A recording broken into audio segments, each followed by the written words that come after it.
ஆண்டவரும் இரட்சகருமாகிய இயேசு கிறிஸ்துவின் இனி நாமத்தினாலே உங்கள் அனைவரையும் வாழ்த்துகிறேன்.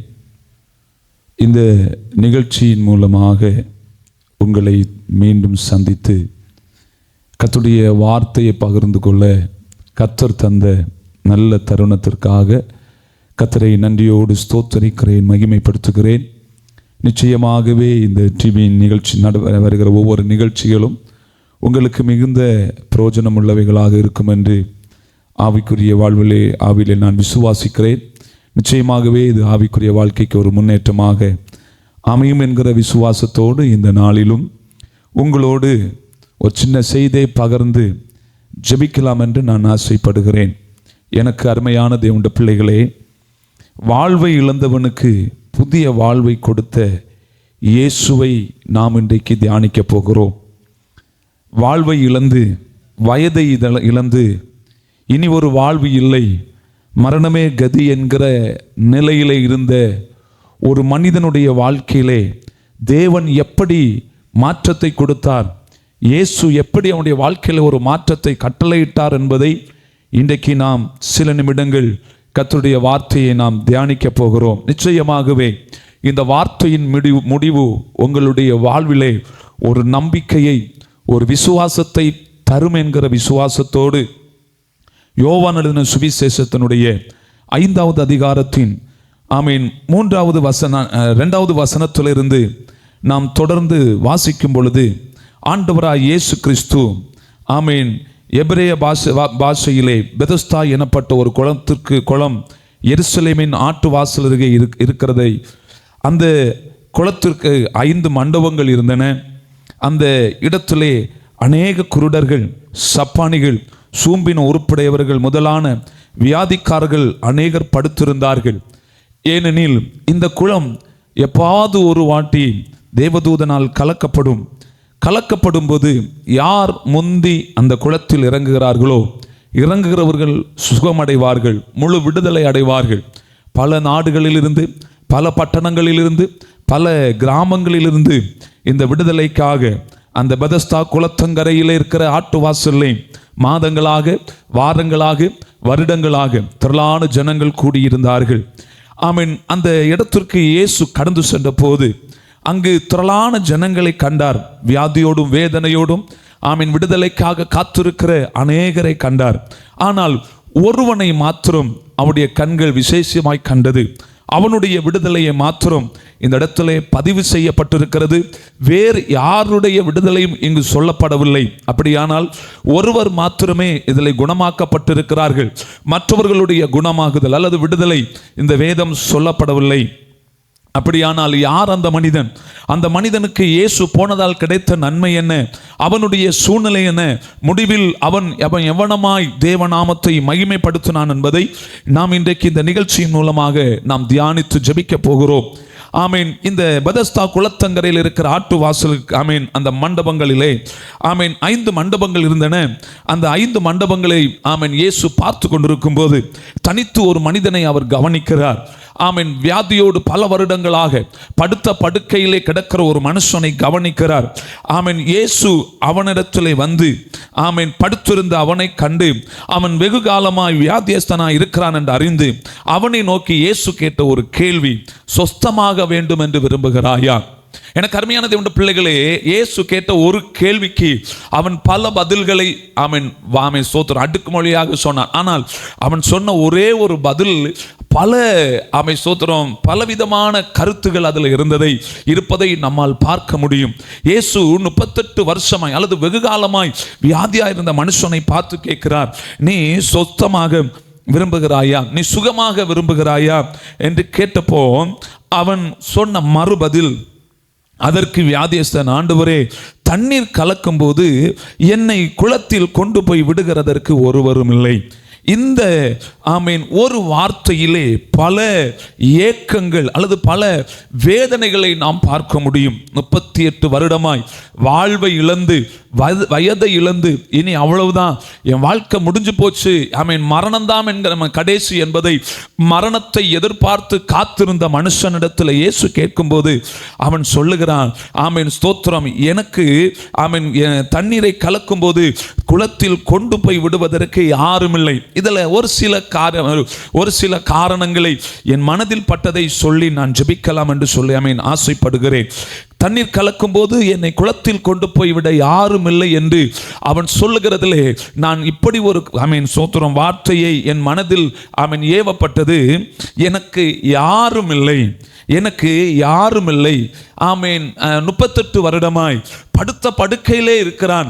அவனை சுற்றிலும் இருக்கிற வியாதியஸ்தர்கள், சூம்பின உறுப்புடையவர்கள், ஆமென், குருடர்கள், சப்பானிகள், ஆமென், பலவிதமான வியாதியஸ்தர்கள் படுத்த படுக்கையிலே இருக்கிறவர்களை கொண்டு வைத்திருக்கும் போது அவர்களுக்கு உதவி செய்வதற்கு எப்போது இந்த தூதன் வந்து தண்ணீரை கலக்குவானோ அப்போது அவனை ஆமென் அந்த குளத்தில் கொண்டு போய் விடுவதற்கு ஆயத்தமாக அநேகர் காத்திருந்தார்கள். ஆனால் 38 வருடமாய் வியாதியா இருந்த மனுஷனுக்கு ஆமென் ஸ்தோத்திரம் தண்ணீரை கலக்கும் போது அவனை கொண்டு போய் விடுவதற்கு உதவி செய்வதற்கு யாரும் இல்லை. அவன் சொல்லுகிறான், ஆண்டவரே, எனக்கு யாரும் இல்லை. ஆமென், இத்தனை வருடங்களாக நான் படுத்திருக்கிற இடத்திலே படுத்திருக்கிறேன், எனக்கு உதவி செய்வதற்கு யாரும் இல்லை, எனக்கு உதவி செய்வதற்கு யாரும் இல்லை. நான் எல்லாராலும் கைவிடப்பட்டவன், எல்லாராலும் சுவாமி ஸ்தோத்திரம், எல்லாராலும் விதி எழுதப்பட்டவன், என் வாழ்க்கை அவ்வளவுதான், முடிஞ்சு போச்சு. நான் இங்கு வருகிறவருடைய விடுதலைகளை பார்த்து நான் சந்தோஷப்படுகிறேன். இங்கு வேதனையோடு வருகிறவருடைய விடுதலைக்காக அவர்கள் காத்திருக்கிறார்களோ இல்லையோ, நான் காத்திருக்கிறேன். நிச்சயமாகவே இவர்கள் வந்ததை போல அல்ல, விடுதலையோடு போவார்கள் என்று நான் அவர்கள் மற்றவருடைய விடுதலையும் நன்மையை பார்த்து சந்தோஷப்படுகிறேன். நானோ என் வாழ்க்கையில தனிமையாக்கப்பட்டவனாய், எல்லாவற்றையும் இழந்தவனாய், இப்போது எனக்கு யாரும் இல்லாதவனாய், ஒரு அனாதையை போல நான் இங்கு ஆமென் படுத்திருக்கிறேன் என்று சொல்லுகிறான். எனக்கு அருமையான தேவனுடைய பிள்ளைகளே, ஒரு மனிதனுடைய வாழ்க்கையில ஆமென் ஸ்தோத்திரம் தனிமை என்பது அல்லது எனக்கு யாரும் இல்லை என்பது ஆமென் மிக மிக மோசமான ஒரு சூழ்நிலை. அப்படி தனிமையாக்கப்பட்டவனை பார்த்து கர்த்தர் ஆமென் ஸ்தோத்திரம் நெகிழ்கிறவர் அல்ல, அவனை பார்த்து பரியாசம் பண்ணுகிறவர் அல்ல. இயேசு சீடர்களோடு கடந்து வரும்போது ஆமென் ஒரு விதவை ஸ்திரீ அழுது கொண்டு வருகிறார். அவளுடைய மகன் ஆமென் மரித்து அடக்கம் பண்ணுவதற்காக பாடையிலே கொண்டு போவதை நாம் வேதத்திலே வாசிக்கிறோம். அந்த ஸ்திரீயினுடைய கண்ணீர் இயேசுவை வெகுவாய் தொட்டபடியினால் அவனுடைய கலக்கங்கள், அவனுடைய வேகுலங்களை பார்த்த ஆண்டவர் பாடையை தொட்டு அவனுடைய மகனுக்கு புது ஜீவனை கொடுத்து தாயாரோடு அனுப்பி வைத்தார். காரணம், ஆமென், கணவனை இழந்த ஸ்திரீ, தன் மகளை இழந்த ஸ்திரீ ஆமென் இனி ஒரு தனிமையான வேதனையான வாழ்வை வாழ்வது என் ஆண்டவருக்கு விருப்பமில்லை. அந்த இடத்திலையும் அவள் மேல் ஒரு இரக்கப்பட்டு ஆண்டவரை இயேசு கிறிஸ்து ஒரு விடுதலையை அல்லது ஒரு அற்புதத்தை செய்கிறார். எனக்கு அருமையான தேவனுடைய பிள்ளைகளே, ஆமென் ஸ்தோத்திரம், பெத்தானியா கிராமத்தில் இயேசு ஆமென் கடந்து சென்ற வீட்டிலே ஆமென் மார்த்தாள், மரியாள், அவனுடைய சகோதரர் லாசரு, இவர்கள் மூவரும் சந்தோஷமாக வாழ்ந்து வந்தார்கள். தகப்பனும் தாயும் இல்லை. ஆமென் ஸ்தோத்திரம், அந்த சகோதரன் தான் 2 சகோதரிகளையும் கவனித்து வந்தார்கள். ஆனால் ஆமென் இயேசு ஆமென் வெகு தூரத்தில் இருக்கும்போது திடீரென்று லாசரு வியாதியா இருக்கிற செய்தி கடந்து வந்தது. இயேசு இருந்த இடத்திலே சில நாட்கள் கூட தங்கி இருந்தார். ஆனால் அடுத்து ஒரு வார்த்தை வருகிறது, லாசரு மரித்து போனான். மரித்து 3 நாட்களுக்கு பிறகு அதே பெத்தானியா கிராமத்திற்கு இயேசு கடந்து செல்கிறார். கடந்து செல்லும் போது ஆமென் கூட சென்ற சீடர்கள் கூட ஆமென் இயேசுவுடைய செயல்களை பார்த்து ஆச்சரியப்பட்டிருக்கலாம். ஆனால் இந்த 2 சகோதரர்களுடைய தனிமை அல்லது 2 சகோதரிகளுடைய வேதனைகளை அறிந்த ஆண்டவர் இவர்களுடைய இந்த நாட்களை அவர்களுக்கு ஆதரவாக யாராவது இந்த உலகத்தில் வேண்டும் என்பதற்காக அவருடைய அடுத்த கட்ட வாழ்க்கைக்கு இவர்களுக்கு உதவ ஒரு துணை வேண்டும் என்பதற்காக ஆமென் தனித்து விடாதவர்களாய் ஆண்டவராய் இயேசு கிறிஸ்து அவர்களோடு ஆமென் ஸ்தோத்திரம் சென்று மரித்து 3 நாள் ஆன லாசருவை உயிரோடு எழுப்பி அவருடைய வாழ்க்கையிலே சந்தோஷத்தை காண வைத்தார்கள். எனக்கு அருமையான தேவனுடைய பிள்ளைகளே, ஒரு மனிதன் ஆமென் ஸ்தோத்திரம் தனக்கென்று யாரும் இல்லை என்கிறதான சூழலிலே ஆமென் வேதனைப்படும் போது, அவதிப்படும் போது, ஆமென் மனக்கலக்கம் அடையும் போது, மனம் முறிந்து போகும்போது அவனுடைய வாழ்வில் என்ன முடிவை வேண்டுமானாலும் எடுக்கலாம். ஆனால் தனிமையில் இருக்கிறவனுக்கு அவர் ஒருவரே துணையா இருக்கிறார். ஆமென் சகோதரனை விட்டு பெற்றோரை விட்டு லாபானுடைய வீட்டிற்கு கடந்து செல்லுகிற யாக்கோபு வனாந்தரத்திலே ஒரு கல்லை தலைக்கு கீழாக வைத்து தூங்கும் போது தேவனாகி ஆண்டவர் அவனுக்கு தரிசனத்தின் மூலம் சொல்லுகிறார், நீ எந்த இடத்தை விட்டு போகிறாயோ திரும்பவும் அந்த இடத்துக்கு, அந்த தேசத்துக்கு உன்னை கொண்டு வருவேன், உன்னை பெரிய ஜாதி ஆக்குவேன் என்று வாக்கு பண்ணுகிறார். தனித்து விடப்பட்டவனை ஆமென் ஸ்தோத்திரம் அழிந்து போக விடுகிறவர் அல்ல. உலகம் ஒருவேளை யாரும் இல்லாதவனுடைய அழிவை காத்திருக்கலாம், அல்லது யாரும் இல்லாதவனுடைய மரணத்தை காத்திருக்கலாம். ஆண்டவராகிய இயேசு கிறிஸ்து அப்படி அல்ல. ஆமென் வாழ்விழந்தவனுக்கு, தனிமையாக்கப்பட்டவனுக்கு ஒரு புதிய வாழ்வை கொடுக்க அவர் வல்லவராய் இருக்கிறார். ஆமென். இந்த 38 வருடமாய் வியாதியாய் படுத்திருந்த இந்த மனுஷன் ஆமென் இயேசுவிடத்திலே சொல்லுகிறான், எனக்கு ஆமென் என்னை குளத்தில் கொண்டு போய் விடுதலை ஆக்குவதற்கு, அது குளத்தில் கொண்டு போய் விடுவதற்கு எனக்கு யாரும் இல்லை, குளத்தில் கொண்டு போய் விடுவதற்கு யாரும் இல்லை, நான் யாரும் இல்லாதவனாய் தனிமையாக்கப்பட்டவனாய் இருக்கிறேன். எனக்கு அருமையான தேவனுடைய பிள்ளைகளே, இந்த வார்த்தைகளை கேட்கிற ஆமென் ஸ்தோத்திரம், நீங்க யாரும் இல்லை என்கிறதான கலக்கத்தோடு இருப்பீர்களே, ஆனால் ஆண்டவர் சொல்லுகிறார், உங்களுடைய இருதயத்தை உங்களை யாரும் பார்க்கவில்லை என்றாலும் உங்களை காண்கிறவர் ஒருவர் இருக்கிறார். ஆமென். ஆகார் ஆமென் வனாந்தரத்திலே ஆபிரகாமால் தனித்து விடப்பட்ட போது அவன் சொன்ன ஒரு வார்த்தை, என்னை காண்பவரை நான் இவ்விடத்தில் கண்டேன். ஆமென். துருத்தி நிறைய தண்ணீரும் ஆமென் கொஞ்சம் அப்பத்தையும் கொடுத்து ஆமென் தேவனுடைய வார்த்தையின்படி ஆமென் ஆபிரகாம் ஆகாரையும் ஆமென் இஸ்மவேலையும் தாமென் வனாந்தரத்திலே தனித்து விடுகிறான். தனித்து விடும்போது எங்கு போவது என்ன செய்வதென்று அறியாமல் அலைந்து கொண்டிருக்கிற வேளையிலே துருத்தில் இருந்த தண்ணீர் தீர்ந்து போனது. ஆமென் இஸ்மவேல் அழுது கொண்டிருக்கிறான். பிள்ளையுடைய மரண ஓலத்தை தாங்க முடியாத தாயார் ஆமென் அம்பு ஏகிற தூரத்தில் இருந்து போய் அழுது கொண்டிருக்கிறார். அழும்போது தேவதூதன் வந்து சொல்லுகிறான், ஆகாரே நீ ஏன் ஆமென் அழுகிறாய், ஏன் உன் பிள்ளை அழுகிறது, எதற்காக அழுகிறது என்று ஆமென் அவரிடத்திலே விசாரித்து பிள்ளையுடைய தாகத்தை தீர்க்க ஒரு துறவை, ஒரு நீரூற்றை காண்பித்து கொடுக்கிறார். அவள் நீரூற்றை கண்டவுடனே விசுவாச அறிக்கை செய்கிறார், என்னை காண்பவரை நான் இவ்விடத்தில் கண்டேன், என்னுடைய பிரச்சனைகளை காண்பவரை நான் இவ்விடத்தில் கண்டேன், என்னுடைய கஷ்டத்தை காண்பவரை நான் இவ்விடத்தில் கண்டேன், என் தனிமையை காண்பவரை நான் இவ்விடத்தில் கண்டேன். எல்லாரும் இந்த பெதஸ்தா குளத்தங்கரையில் திரளாய் கூடி இருக்கும் போது 38 வருஷமாய் படுக்கையில் இருந்த மனிதன் மேல் கண்கள், இயேசுவினுடைய கண்கள் போக வேண்டுமே, ஆனால் பல வருடங்களாக தனிமையாக வேதனைப்பட்டு கொண்டிருக்கிற அங்கலாய்ப்போடு இருக்கிற மனுஷனுடைய ஆமென் இருதயத்தை காண்கிறவர் ஒருத்தர் இருந்தார்.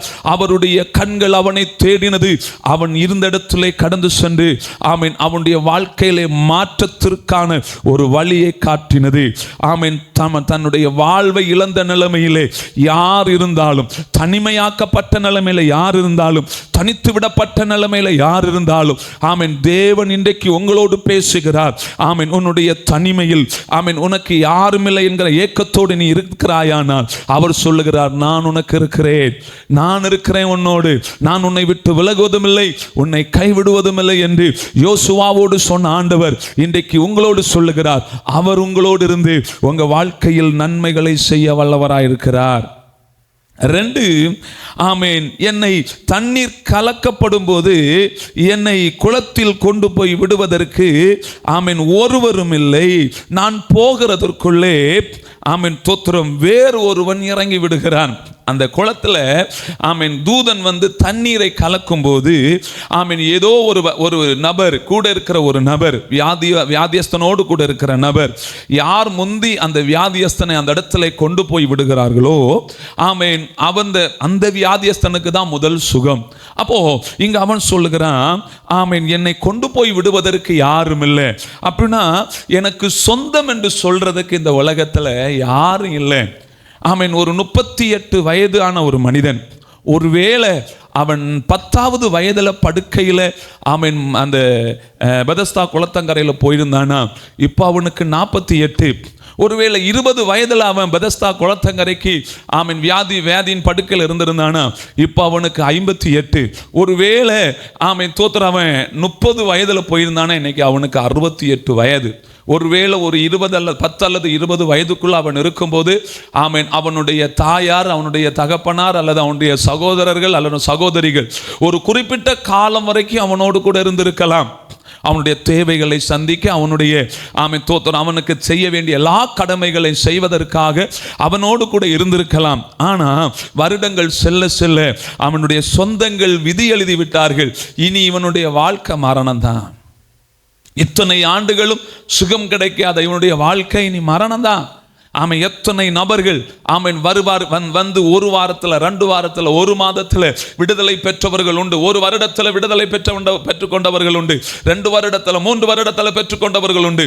நீண்ட வருடங்களாக எந்த விடுதலையும் காணாமல், எந்த நன்மைகளையும் காணாமல், விடுதலையை கண்முன்னாக கண்டும், நன்மையை கண்முன்னாக கண்டும், ஆசீர்வாதத்தை கண்முன்னாக கண்டும், அதை அனுபவிக்க முடியாமல் அதை ஏக்கத்தோடு பார்த்து கொண்டிருக்கிற ஒரே ஒரு மனிதன் யார் என்றால், எல்லாராலும் கைவிடப்பட்டு சொந்தங்கள் என்று சொல்ல யாரும் இல்லாமல் எல்லாராலும் விதி எழுதப்பட்ட இந்த 38 வயது வருடமாய் வியாதியா இருக்கிற இந்த மனுஷன் மாத்திரம்தான்.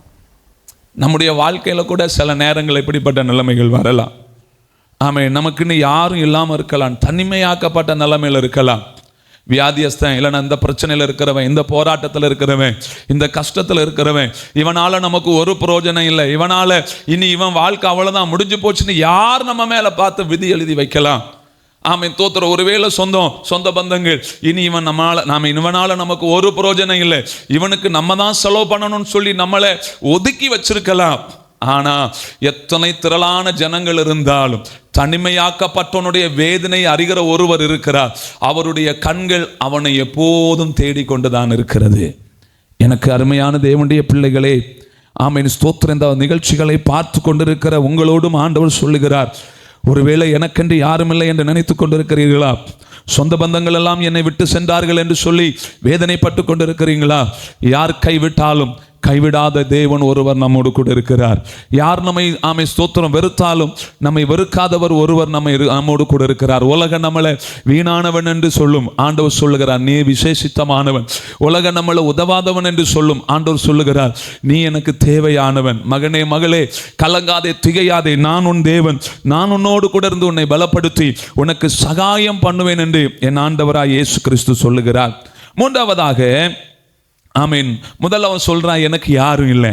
ரெண்டாவது அவனுடைய சோதரா அவனுடைய எண்ணங்கள் எனக்கு உதவி செய்ய, என்னோடு கூட இருக்க, எனக்கு நன்மைகளை செய்ய. ஸ்தோத்திரம், எனக்கு சொந்தங்கள் எல்லாம் யாருமே இல்லை, எல்லாம் விட்டுட்டாங்க, எல்லாரும் என்ன மறந்துட்டாங்க. அந்த பெதஸ்தா குளத்தங்கரையில் இருக்கிறவன் அங்கேயே மரித்து போவான், அங்கேயே அவனை புதைச்சிருவாங்கன்னு சொல்ற நிலைமைக்கு அவனை மறந்து போயிருக்கலாம். ஒருவேளை அவனுடைய சகோதரர்களோ சகோதரிகளோ அவனுடைய பிள்ளைகளோ யாராவது இருந்திருப்பாங்கன்னா அவனை மறந்து போயிருக்கலாம். இப்படி ஒரு மனுஷன் இருக்கிற செத்தானான்னு கூட தெரியாம விட்டு இருக்கலாம்.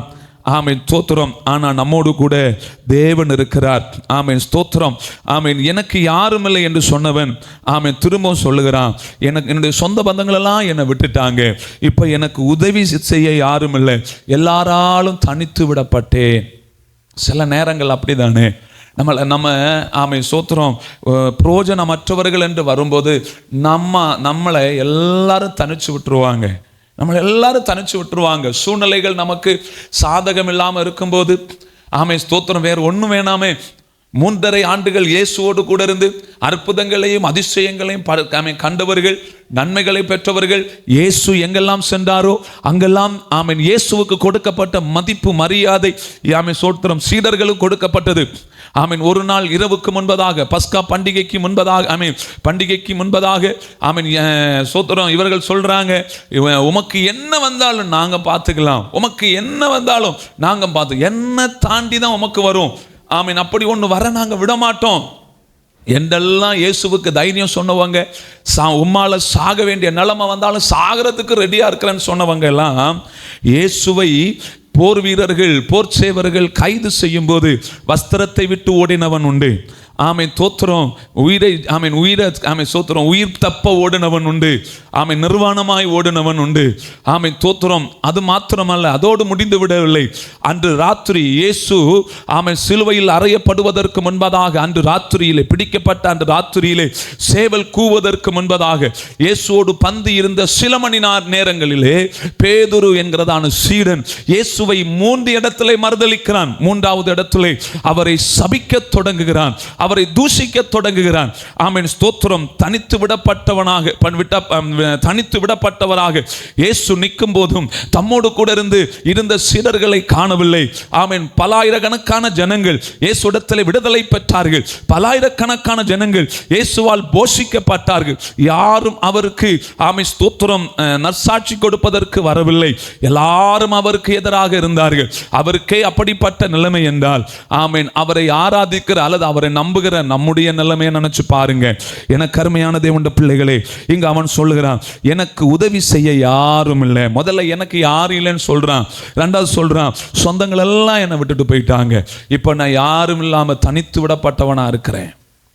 தனித்து விடப்பட்டவன். ஒரு குறிப்பிட்ட வயசு வரை அவனை குளிப்பாட்ட ஆள் இருந்துச்சு, சாப்பாடு கொடுக்க ஆள் இருந்துச்சு. இப்போ அவன் எதுக்குமே அவனுக்கு சப்போர்ட் பண்ண ஆள் இல்லை, ஆளே கிடையாது. ஆமீன். ஒருவேளை சொந்தக்காரங்களுக்கு ஒரு எதிர்பார்ப்பு இருந்திருக்கும், இந்த வருஷம் இந்த மாதம் இல்லைன்னா அடுத்த மாதம் இல்லைன்னா அடுத்த வருஷமாவது இவன் வாழ்க்கையில் ஒரு மாற்றம் வரும் பார்ப்போம்.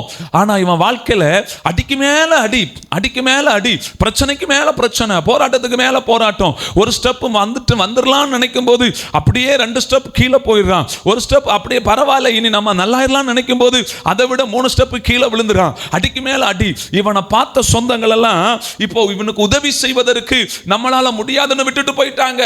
இப்போ ஆமென் தோத்திரம், உதவுவார் இல்லாமல் தனித்து விடப்பட்டிருக்கிறான். இப்ப இவன் கூட இருக்கிறவங்க எல்லாரும் இவனுக்கு உதவுவதை விட அவர்களுடைய சொந்த காரியத்துக்கு முக்கியத்துவம் கொடுத்துட்டு இருக்கிறாங்க.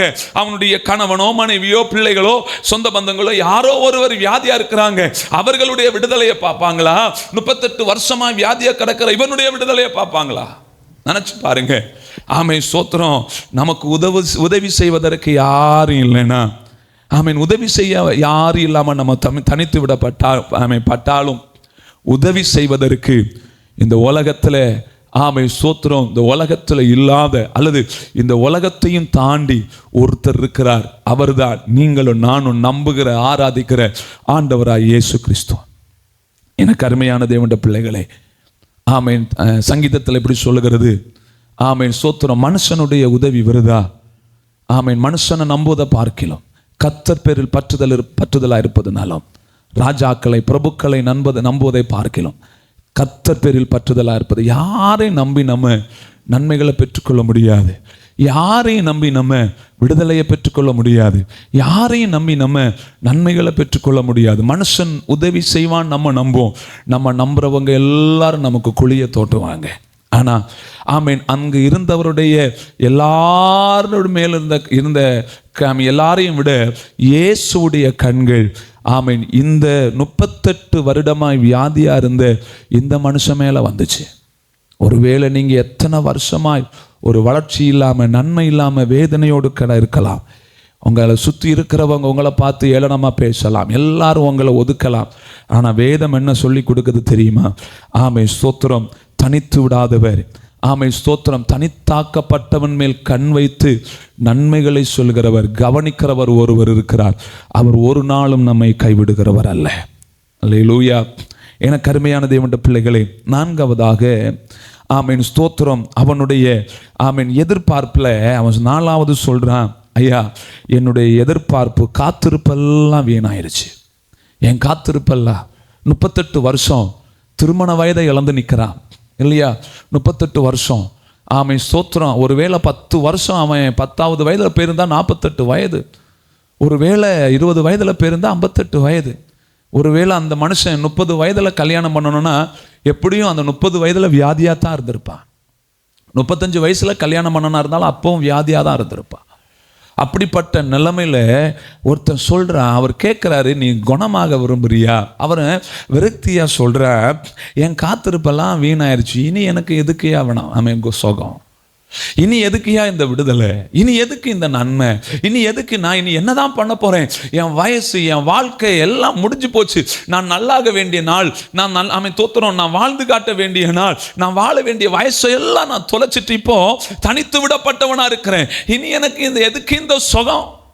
யோசித்து பாருங்க, அவன் மனசு எவ்வளவு வேதனையோட அங்கலாய்ப்போட இருந்திருக்கும், எவ்வளவு வேதனையோடு இருந்திருக்கும். எனக்கு யாரும் இல்லாம தனித்து விடப்பட்டவன், அங்க நடக்கிற சூழலை பார்த்து நேரம் போக்கிட்டு இருந்தவன்.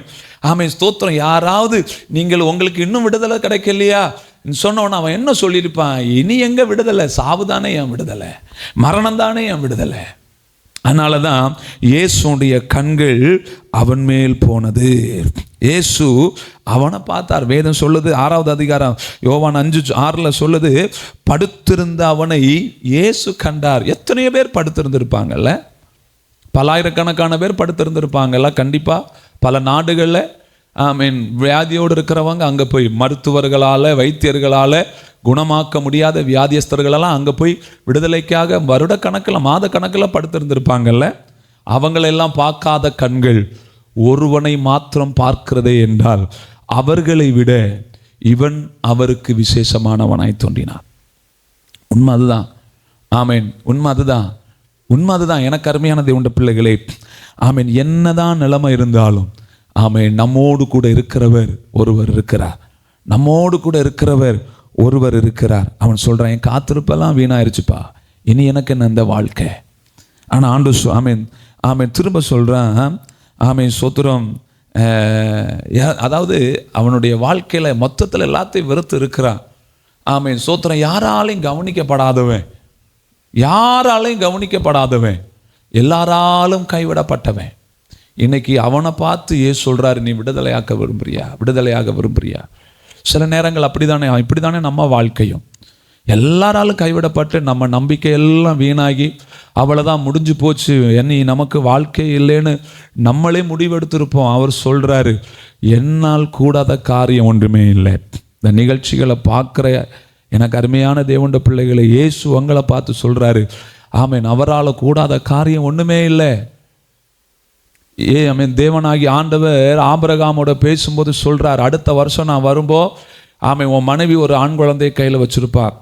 உடனே சாராள் உள்ள இருந்து சிரிக்கிறார், நகைக்கிறார். உடனே தேவனாகி ஆண்டவர் கேட்கிறார், தேவனால் கூடாதது ஒன்று உண்டோ? செத்தே போகட்டுமே, முடிஞ்சே போகட்டுமே, அவ்வளோதான் சொல்லி சோத்திரம், எல்லாரும் விதி எழுதட்டும், படுக்கையில் இருக்கட்டும், நீ எந்த நிலைமையில் இருந்தாலும் உன்னை காண்கிற ஒருவர் இருக்கிறார், நீ நம்பினா உன் வாழ்க்கையை மாற்றி எழுதுறதுக்கு என் ஆண்டவரால் முடியும். இங்கு சோத்திரம் தன்னுடைய காத்திருப்பெல்லாம் வீணாக்கி விட்டவன், எவராலும் கவனிக்கப்படாதவன், எல்லாராலும் ஒதுக்கப்பட்டவன், யாருமே கவனிக்கலை. நான் நினைக்கிறேன் அங்கே வந்தவங்க எல்லாரும் என்ன சோத்திரம் அவனை எழுதியிருப்பாங்க. எல்லாருடைய கவனம் அவனை விட்டு மாறி இருக்கும். ஆனால் சோத்திரம் ஆண்டவர் அவனை பார்த்து சொல்கிறாரு, நீ எழுந்து நட, உன் படுக்கை எடுத்துக்கொண்டு நட. குளத்தில் இறங்க வேண்டாம், உதவி செய்ய யாரும் வேண்டாம். இயேசு அவனை பார்த்து, உன் படுக்கை எடுத்துக்கொண்டு நடப்பா, அவ்வளவுதான். உடனே துள்ளி குதிச்சு படுக்கை எடுத்துக்கொண்டான். 38 வருஷமா படுத்த படுக்கையில் இருந்தவன் அடுத்த செகண்ட் படுக்கை எடுத்துக்கொண்டு நடக்கிறானா, அவனோடு பேசினவர் யார் என்பதை அவன் புரிந்து கொண்டிருக்கணும். அவனோடு பேசினவர் சர்வத்தையும் படைத்தவர். அந்த பெதஸ்தா குளத்துல ஸ்தோத்திரம் கலக்க வருகிற தூதனை அனுப்புகிற ஆண்டவர். அவருடைய கட்டளை தான் அவனை இந்த உலகத்தில் இந்த குளத்தை கலக்க அனுப்புவோம். எவராலையும் கவனிக்கப்படாமல் இருக்கலாம், தேவன் உன்னை கவனிக்கிறார். சங்கீதம் 34 சொல்லு, அவருடைய முகத்தை பார்த்தவர்கள் பிரகாசம் அடைந்தார்கள், அவருடைய முகங்கள் வெட்கப்பட்டு போவதில்லை. எனக்கு அருமையான தேவனுடைய பிள்ளைகளே, எப்படிப்பட்ட நிலைமையில் இருந்தாலும், எப்படிப்பட்ட சூழல் இருந்தாலும் தேவ சமூகத்தில் உங்களை முழுமையாக ஒப்பு கொடுங்க. ஆண்டவரே, எங்களால் ஒன்றும் முடியாது, எல்லாராலும் கைவிடப்பட்டேன், எனக்கு யாரும் இல்லை, சொந்தங்கள் எல்லாம் என்னை விட்டுட்டாங்க, ஒன்றுக்கும் உதவாதவன், என்னுடைய காத்திருப்பெல்லாம் வீணாயிருச்சு, என் வாழ்க்கையே முடிஞ்சு போச்சு, எல்லாரும் விதியாளி. நானே நினைக்கிறேன் என் வாழ்க்கை நீ மரணம்தான். ஆனால் ஆண்டு சொல்கிறாரு, இல்லை, நான் உன்னை கைவிட மாட்டேன், உன் வாழ்க்கையில் பெரிய காரியங்களை செய்வேன். இந்த மனுஷனை சில காலத்திற்கு பிறகு நம்ம தொடர்ந்து வாசிக்கும் போது நம்ம அங்கே பார்த்தா ஆண்டவராக இயேசு கிறிஸ்து சோத்திரம் அதுக்கு பிறகு அவனை ஓய்வு நாளில் தேவாலயத்தில் பார்க்குறாரு. பார்த்த உடனே அவன் ஓடி போய் சொல்கிறான், இயேசு தான் என்னை குணமாக்கினார். நல்லா கவனிங்க, நாம் பெற்றுக்கொண்ட விடுதலை மாத்திரமல்ல, நாம் பெற்றுக்கொண்ட ஆசீர்வாதம் மாத்திரமல்ல, நாம் பெற்றுக்கொண்ட நன்மைகள் மாத்திரமல்ல, நம்மை போல தனிமையாக்கப்பட்ட, நம்மை போல சொந்தங்களால் கைவிடப்பட்ட, நம்மை போல யாரும் இல்லாமல் நம்மை போல காத்திருப்பெல்லாம் வீணாகி மரணத்துக்கு இணராய் ஓடிக்கொண்டிருக்கிற ஜனங்கள் ஏராளம். ஆமீன். எந்த இடத்துல தேவன் நமக்கு நன்மை செய்தார் அந்த இடத்துல இருந்து நாம் பெற்றுக்கொண்ட நன்மையை, நாம் பெற்றுக்கொண்ட ரட்சிப்பை, நாம் பெற்றுக்கொண்ட விடுதலையை, நாம் பெற்றுக்கொண்ட ஆசீர்வாதத்தை உலகமெங்கும் சொல்லி அவருடைய சுவிசேஷத்தை பிரசங்கித்து ஜனங்களை ஆதாயப்படுத்தி கொள்ள அல்லது அவரை சாட்சியாக அறிவிக்க நாமும் பிரயாசப்பட வேண்டும். காரணம், நம்முடைய வாழ்க்கையில் நன்மைகளை செய்த ஆண்டவர் மற்றவருடைய வாழ்க்கையில் நன்மைகளை செய்ய வல்லவராக இருக்கிறார். இந்த வார்த்தைகளை கேட்டுக்கொண்டிருக்கிற எனக்கு அருமையான தேவனுடைய பிள்ளைகளே, நீங்கள் எப்படிப்பட்ட நிலைமையில் இருக்கிறீங்களா? தேவ சமூகத்தில் உங்களை ஒப்பு கொடுங்க. நான் உங்களுக்காக ஜெபிக்கிறேன். கண்களை மூடி ஆண்டவரை நோக்கி பார்த்து ஜெபிப்போம். மகா கிருபையும் இரக்கமும் நிறைந்த நல்ல ஆண்டவரே, இந்த மன மகிழ்ச்சியான அந்த நல்ல வேலைக்கு நம்முடைய சமூகத்தில் வருகிறோம்.